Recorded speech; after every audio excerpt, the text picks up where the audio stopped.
Segundo livro dos Reis, capítulo de número 6.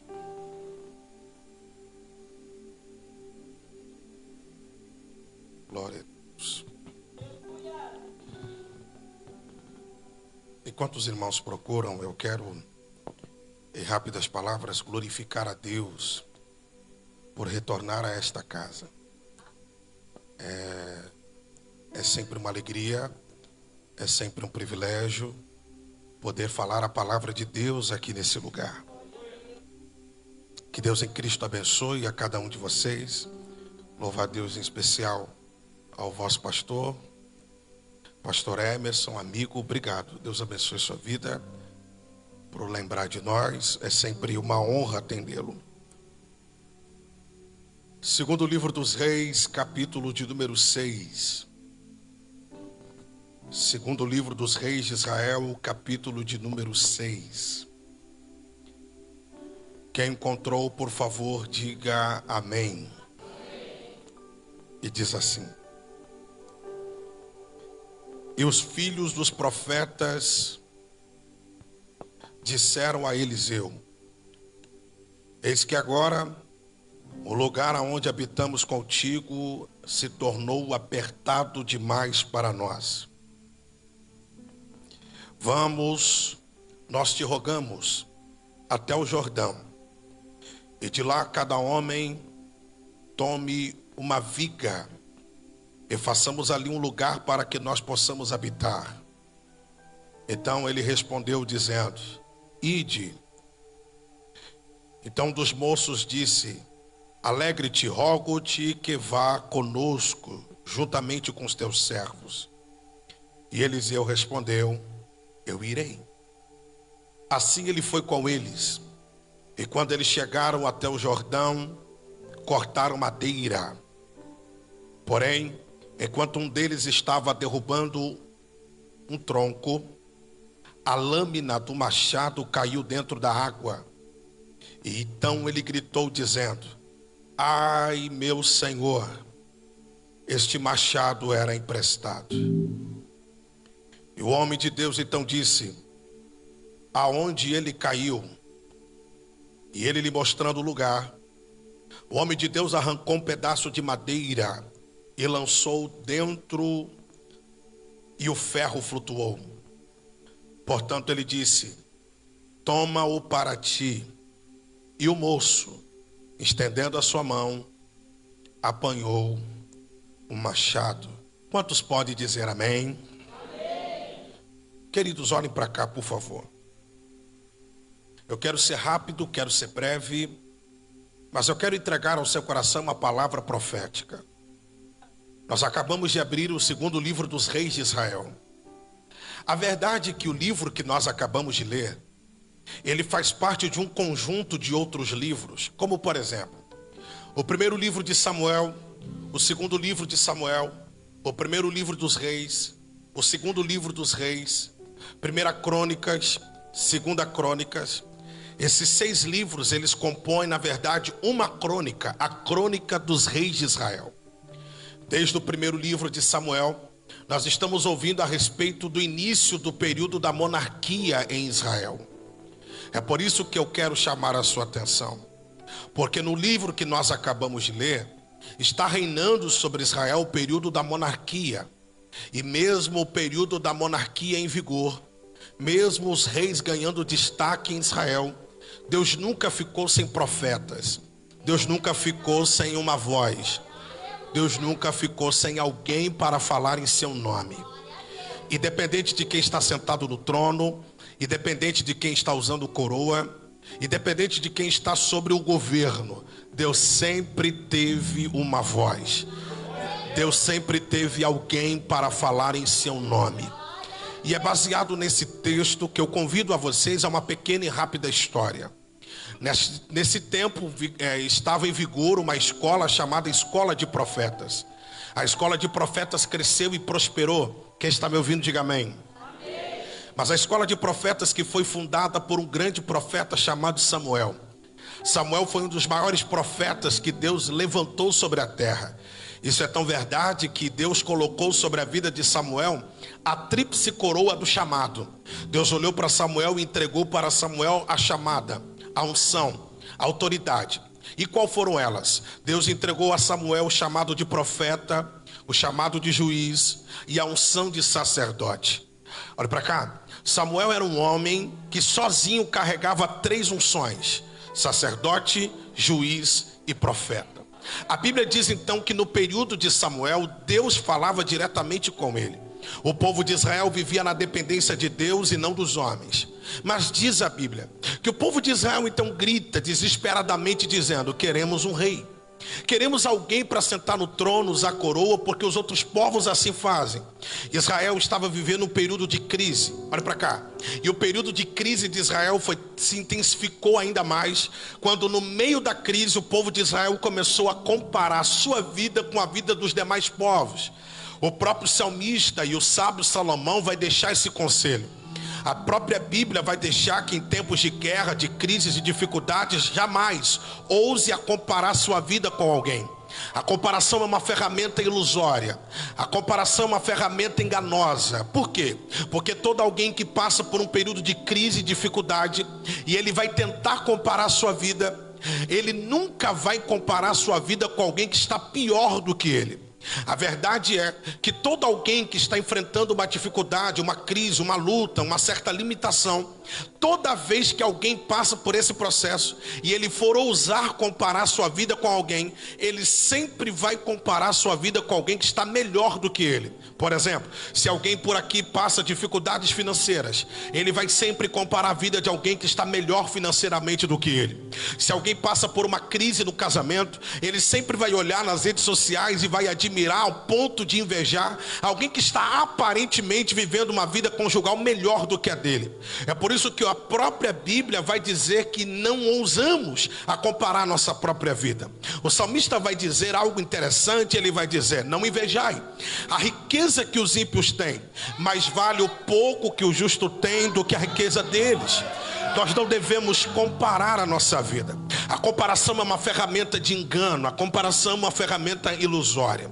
A comparação é limitada demais, porque você será limitado a apenas comparar o que você vê com os olhos, mas você não sabe prática, você não sabe rotina, você não sabe essência.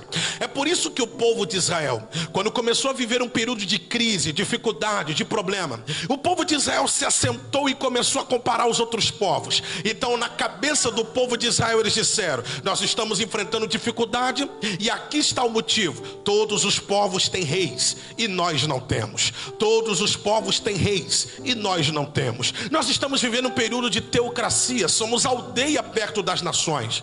Todos nós estamos vivendo debaixo de uma lei, e essa lei é dada por um ser divino. Queremos um rei. Queremos um rei. A Bíblia então diz que houve uma pequena rebelião. Invadiram as terras e as fazendas. A Bíblia diz que no meio de uma fazenda na tribo de Benjamim se levantou um homem chamado Saul. E senhoras e senhores, eu preciso da sua atenção. Eu sei que esse altar é o altar de homens e mulheres de Deus. E aos irmãos que não me conhecem, aqui vai o conselho: eu não consigo pregar de outra forma a não ser contando histórias da Bíblia. Eu gosto de pregar contando história. Então grave essa história que eu vou te falar aqui agora. Uma certa vez invade as pequenas fazendas. Numa aldeia de Benjamim surge um homem chamado Saul. Saul, ele tem uma facilidade. Qual facilidade? Em rápidas horas, pastor Emerson, Saul reúne um exército de homens. Alguém que diga que ele reuniu em rápidos momentos 300 homens, com foice, com garfos, com pedaços de madeiras, todos eles fazendeiros, chefes de família, para defender as suas casas, para reprimir a rebelião. Quando Saul reúne esses homens, e eles conseguem espantar o exército, os rebeldes, diz a história que Saul começa a receber a nomenclatura. Tá vendo aí? Saul é um grande líder. Saul é um homem a ser seguido. Saul reuniu em rápidos momentos homens com coragem para defender sua casa. Saul tem que ser rei. Saul tem que ser rei. Tem alguém aí, irmão? Saul tem que ser o rei. Então começou a crescer a história. Que história? Alguém começou a dizer: Saul é o novo rei. Saul é o novo rei. Mas a história começa a ficar interessante agora. 1 Samuel capítulo de número 9.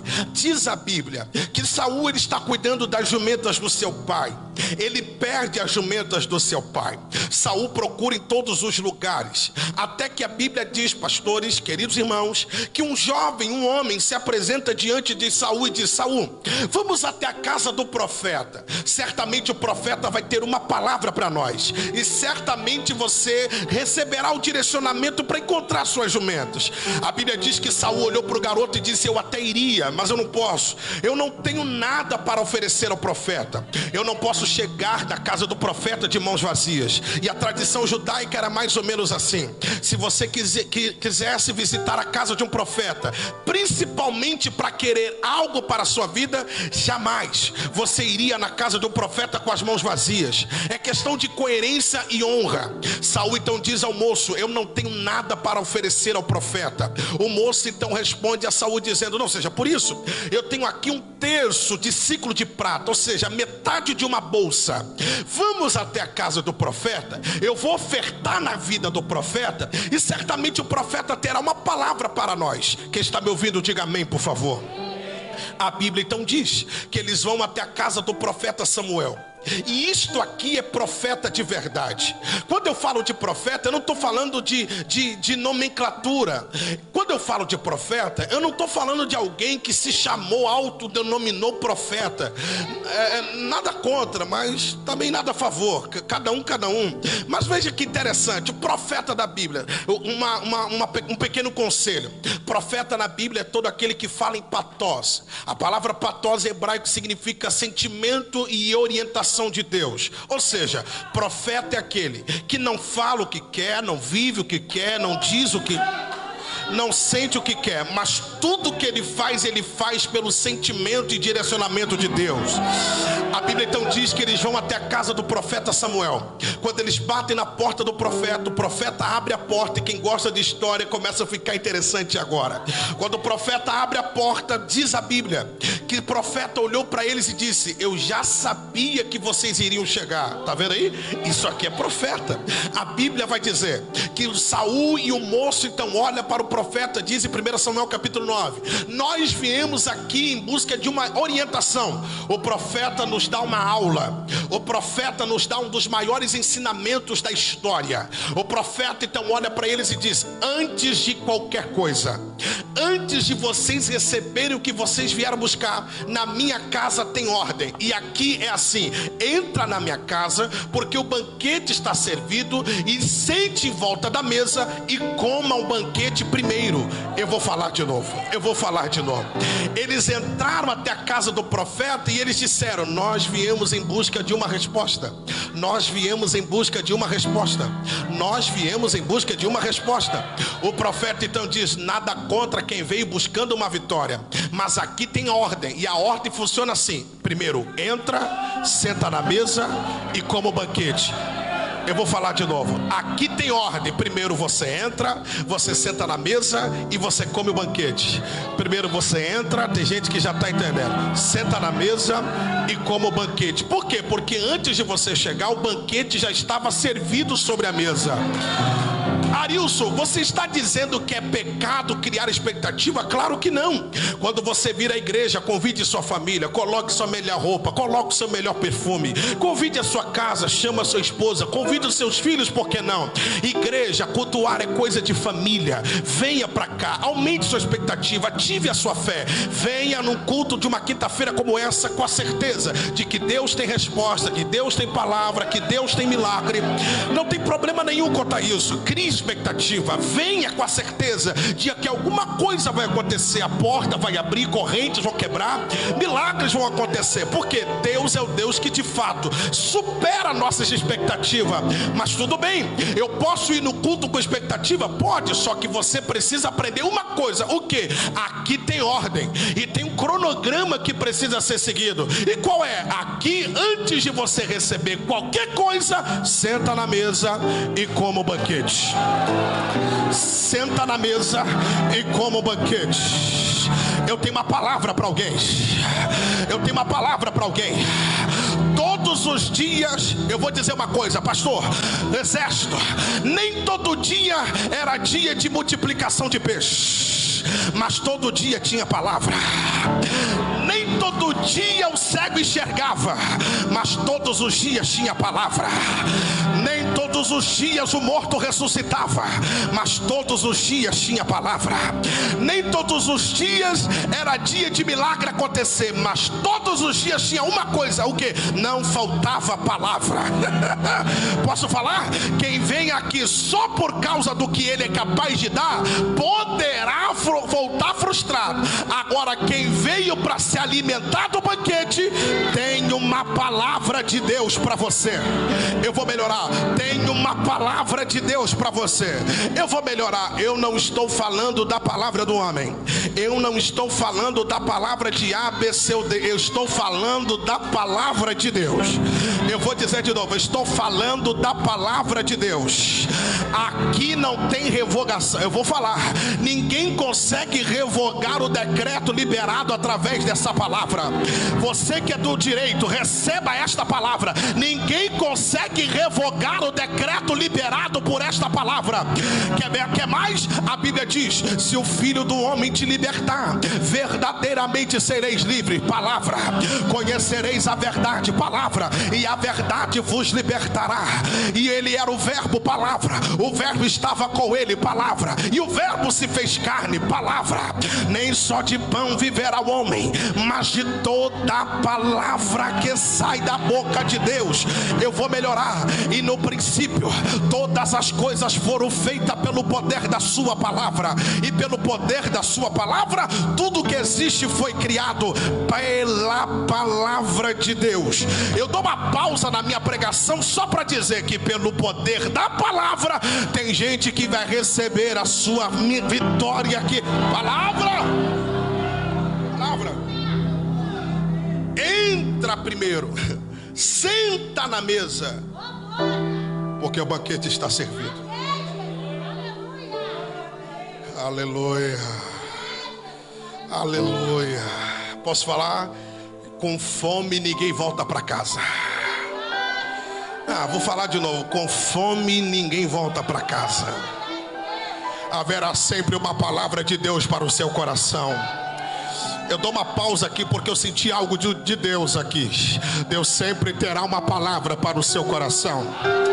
Alguém que chegou aqui nesse culto final de ano dizendo: eu preciso de uma palavra, eu preciso de uma resposta. Eu não sei se a igreja aqui acredita, mas eu preciso falar o que Deus está mandando. A palavra de Deus, como flecha, está sendo direcionada até a casa de alguém aqui nesse lugar. A palavra de Deus, como flecha, está sendo direcionada até o casamento de alguém aqui nesse lugar. E a palavra de Deus está colocando em ordem o que está bagunçado. A palavra de Deus está curando o que está machucado na sua vida. A palavra de Deus está colocando em ordem toda a bagunça da casa de alguém. E pelo poder da palavra, quem estava caído vai se levantar. Pelo poder da palavra, quem estava machucado receberá cura. Eu estou sentindo de Deus. Pelo poder da palavra, a mágoa vai ter que dar lugar ao perdão. Pelo poder da... Ai, Jesus, eu entendi. O diabo estava fazendo festa dizendo: esse Natal vai ser diferente, a virada de ano vai ser diferente. Vai ser um para um lado, outro para o outro. Uma divisão e uma contenda, um para cada lado. Deus está dizendo: pelo poder da palavra, eu estou quebrando muralhas aqui nessa noite. Pelo poder da palavra, eu estou derrubando barreiras aqui nessa noite. Posso falar algo de Deus aqui? Eu preciso falar algo de Deus, irmão. Nós estamos vivendo uma era, nós estamos vivendo um período onde se fala tudo o que quer. Nós estamos vivendo uma época onde todo mundo tem voz e a palavra de Deus está sendo deixada de lado. Acredita-se em tudo e em todos. Acredita-se no que inventa e no que se cria. Mas ainda bem que eu estou diante de uma igreja que crê no poder da palavra.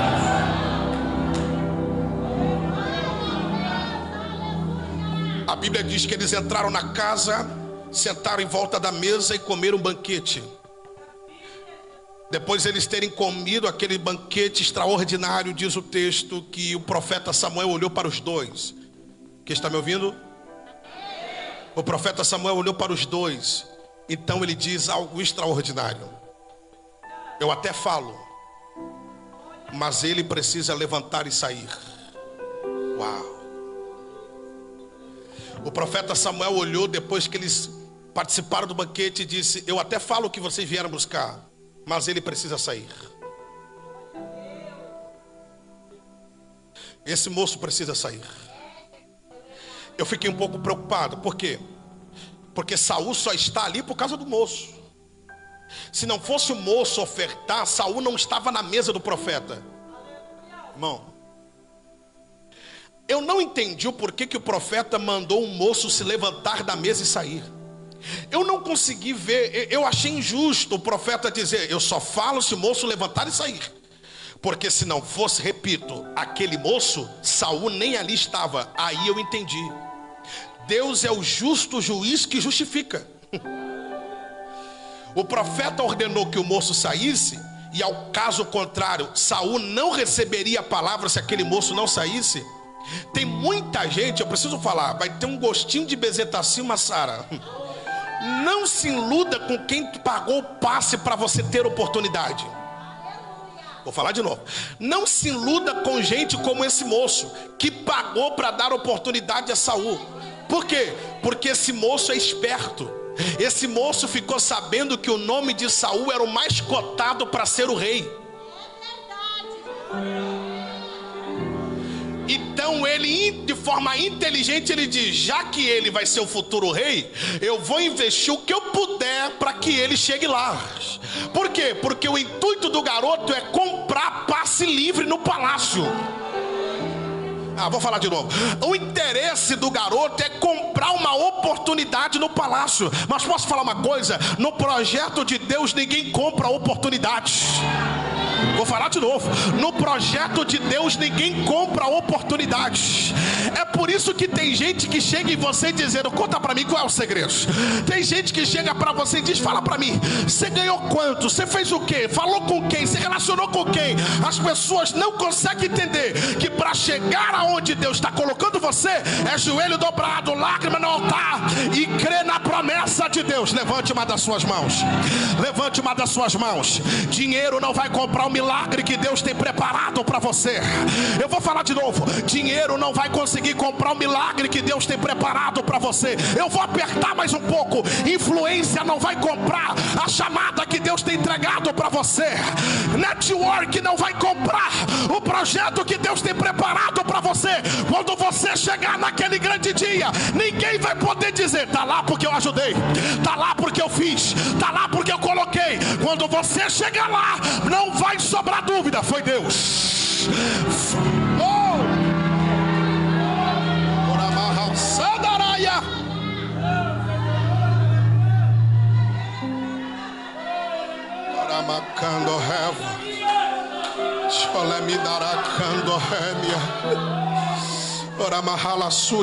Há uma graça de Deus aqui nesse lugar. Há uma graça de Deus aqui nesse lugar.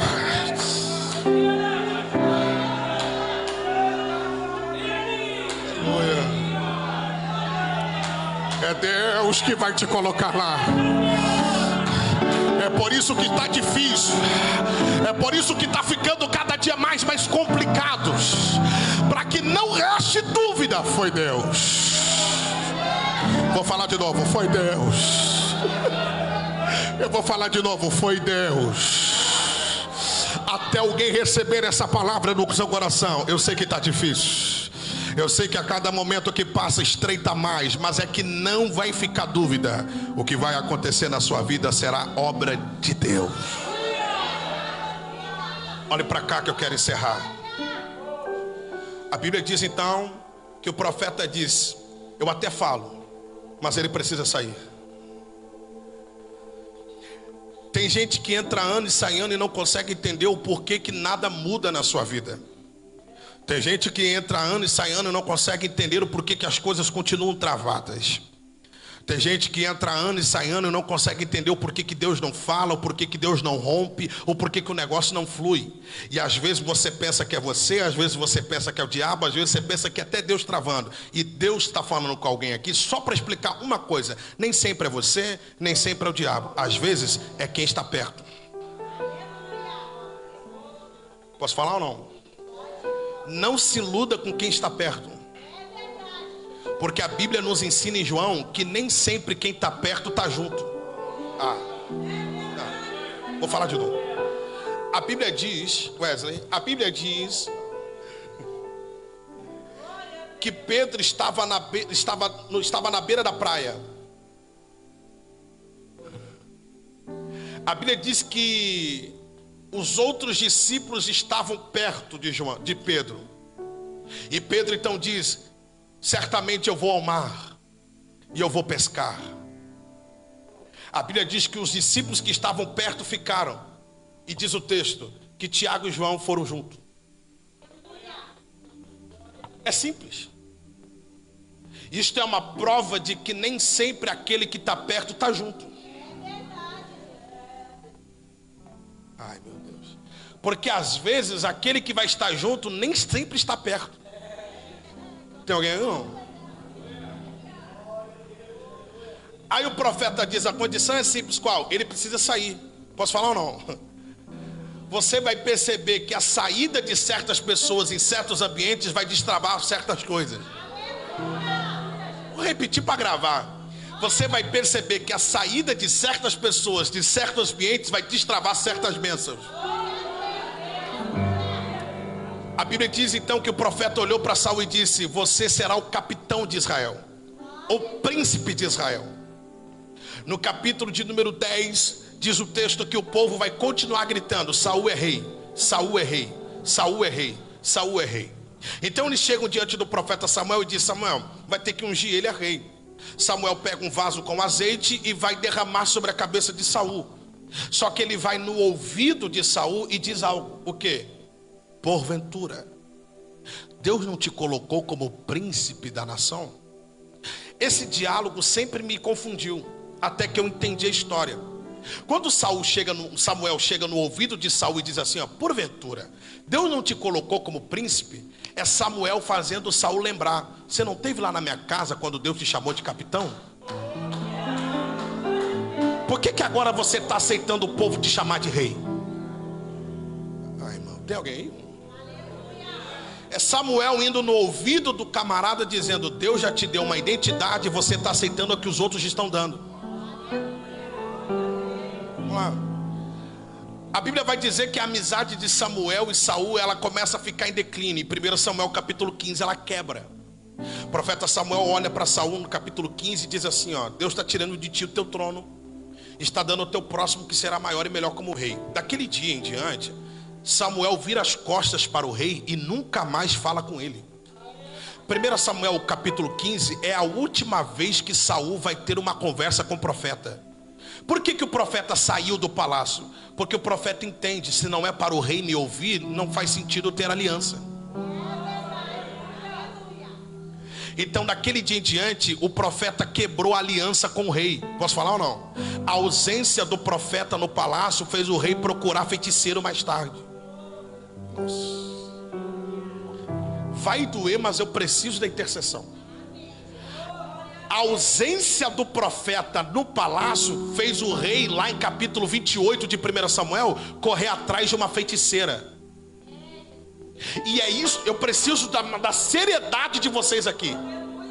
Porque é muito fácil criticar a bagunça que está acontecendo em alguns lugares. Me cobre, Jesus. É muito fácil criticar que certos movimentos são estranhos, mas as pessoas só estão recorrendo a isto porque o profeta se ausentou do palácio. Está lá. Cadê os profetas de verdade? Cadê os profetas de verdade? Cadê as profetisas de verdade? Cadê os homens de Deus de verdade? Só está acontecendo essa patifaria por aí, internet, live, porque os verdadeiros se ausentaram do palácio. Você entra no palácio e aquela coisa morna, aquela coisa fria, não pode dar glória, não pode dar aleluia, não tem movimento do espírito, não tem mais libertação. Aí a ausência do profético no palácio faz os outros procurar feitiçaria. Mas eu quero declarar, principalmente no nosso estado, Deus ainda tem homens e mulheres de Deus. Deus ainda tem homens e mulheres de Deus. Eu vou falar, Deus ainda tem homens e mulheres de Deus. Com todo respeito, meu amigo, eu considero você amigo da minha casa. Tenha que apanhar da forma que apanhar, mas não largue o profético de lado. Há uma unção profética nesse culto. Há uma ação no mundo espiritual sobre esse culto. E eu vou dizer que Deus conserve quem ainda crê no sobrenatural de Deus. Eu vou melhorar, que Deus conserve quem ainda crê no sobrenatural de Deus. Eu vou dizer, faculdade não esfria crente pentecostal. Faculdade não esfria crente que crê no sobrenatural de Deus. E eu vou dizer uma coisa, pode ter o dinheiro que for, pode ter a formação acadêmica que for, mas ainda creio que Deus batiza, que Deus liberta, que Deus usa, que Deus faz. Quem pode abrir a boca para adorar a Deus por essa palavra?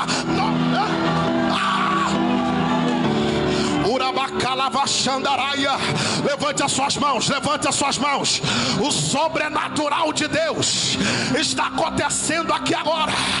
O sobrenatural de Deus se move sobre nós aqui agora. Eu tenho uma palavra para a Assembleia de Deus. Deus ainda é o mesmo. Deus ainda é o mesmo. Deus ainda é o mesmo. Deus ainda é o... Quem pode abrir a boca para adorar a Deus aqui? 15 segundos quem veio adorar. 15 segundos quem veio adorar. Abre a boca quem é de glória. Abre a boca quem é de aleluia. Olha lá, Jesus. Olha lá, Jesus. Outro dia eu volto para terminar a mensagem. Abre a boca. Abre a boca. Abre a boca. Quem é batizado como Espírito Santo está liberado aqui agora. Levante as suas mãos aos céus. Quem é batizado receba o renovo de Deus agora. Olha lá. Olha lá. Olha lá. Aproveita, minha filha. Aproveita, meu filho. 2023 está terminando e ele termina debaixo da graça. 2023 está terminando e ele termina debaixo da glória de Deus. Eu sei que não é a última quinta, mas eu quero liberar. A chama permanecerá acesa e o profético...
De Deus aqui.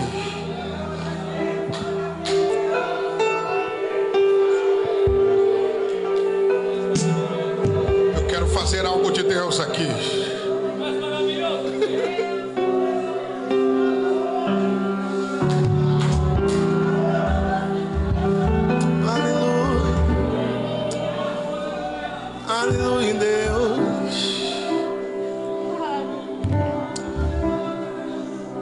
Olhe para cá. Quem está com a sua família aqui essa noite?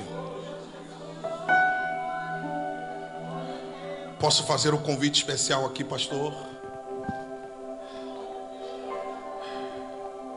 Eu quero declarar que o profético não sairá do nosso meio. Arilson, mas o resto da mensagem, outro dia a gente chega lá. Mas eu sinto algo de Deus aqui. O banquete está servido sobre a mesa. E eu quero convidar alguém aqui. Esse convite vai ser um pouco diferente. Já já eu faço outro, mas eu preciso fazer este. Eu quero convidar você, somente você, que está precisando na noite de hoje de uma ação sobrenatural de Deus na sua vida. Deixa eu explicar.